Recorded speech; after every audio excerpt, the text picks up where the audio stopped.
Well, he's prescribing the fifth. Former Biden physician Kevin O'Connor dodging every question, but his name, he invoked the constitutional right 14 times in 20 minutes to a congressional oversight committee. They grilled him about Biden's health and fitness for office. I must respectfully decline to answer based on the physician-patient privilege and reliance on my right under the Fifth Amendment of the Constitution, on my right under the Fifth Amendment of the Constitution, on my right under the Fifth Amendment of the Constitution, on my right under the Fifth Amendment of the Constitution. And paging Dr. Spin, Jasmine Crockett defending the former president and turning the tables.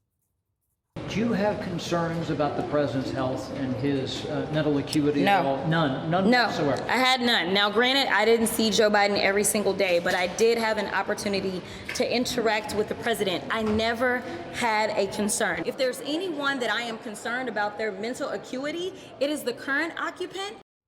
All right, Emily, the fifth is a right that's in the Constitution. And one of the things that happened that Biden did not provide the Trump appointees executive privilege after January 6th in those investigations. So the Democrats, once again, they broke a norm, and now they've had turnabout. Is it fair play?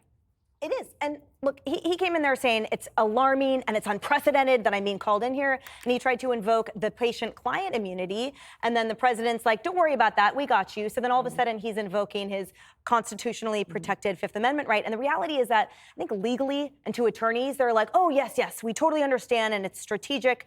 But the public perception is always that you're hiding something. And everyone sort of said at the time, none of these questions in any way are about that. So it just makes you look guilty. I feel like Jasmine Crockett's point, which you went on to talk about, was that he could have his medical license withdrawn or, taken away if he actually does answer any of this stuff. I mean, it's on the chopping block for a lot worse reasons. And the questions actually should have been about, did you take the PSA levels? Why not? It's in his bones now. It's on you. So at the end of the day, I think him doing it for everything is what made him look so bad in the public eye, because he wasn't actually listening to the questions. I think it would have been pretty easy to say, no one told me to lie about the president's health, and then we at least would have been satiated in that moment. And also, you can't, I would imagine, Jesse, you can't be prosecuted for your observations about somebody. This isn't a criminal investigation into this doctor. It's an investigation into the use of the auto pen. So when he says, oh, doctor-patient relationship, well, he was asked, did anybody ever tell you to falsify medical records? And he pled the fifth. That doesn't have anything to do with the doctor-patient relationship. And usually people don't plead the fifth when there's no criminal liability. He's not facing criminal liability here. I understand doctor-patient relationship. I would protect it if someone was to ask Dr. Siegel about my medical history. I would do everything possible to murder Dr. Siegel. And then I would burn the records. We had Comer talking about burning records on last night. And he said that he's been trying to subpoena some of these medical records, or many records about Joe Biden, and they don't exist.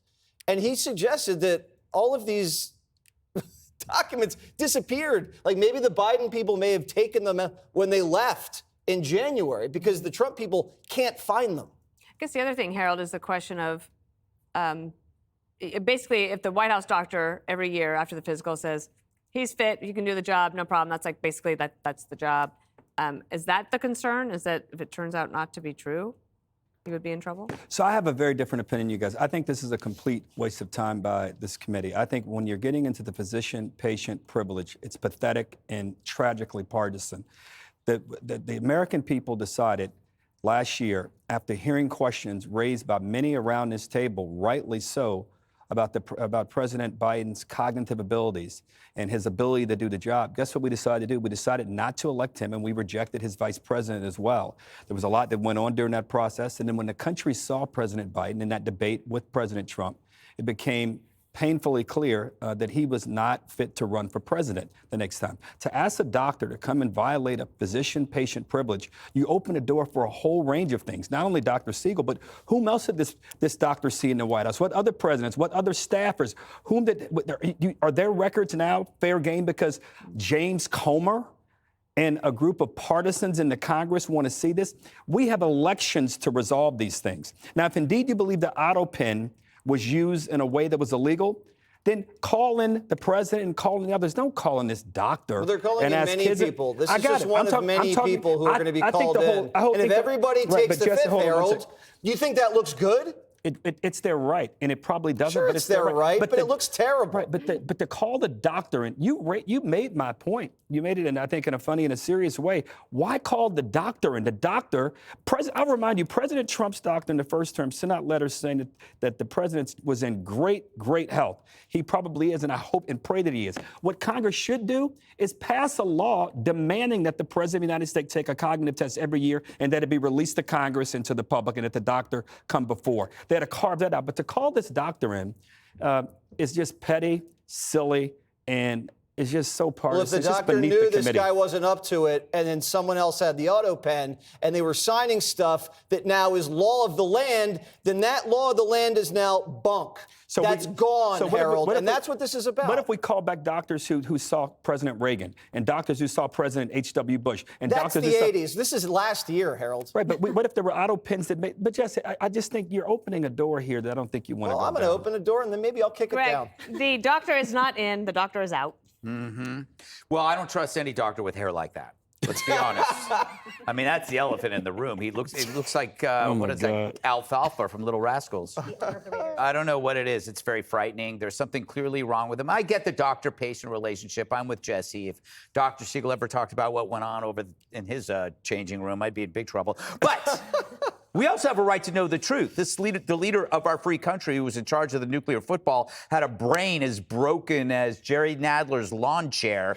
We were lied to. The story is bigger. The doctor is but one variable here. This is a bigger story than him. He was chosen for his obedience. That's obvious. But I want to know about the people who ran the cover-up. And even more than that, because I accept the cover-up from Democrats. That's what they do.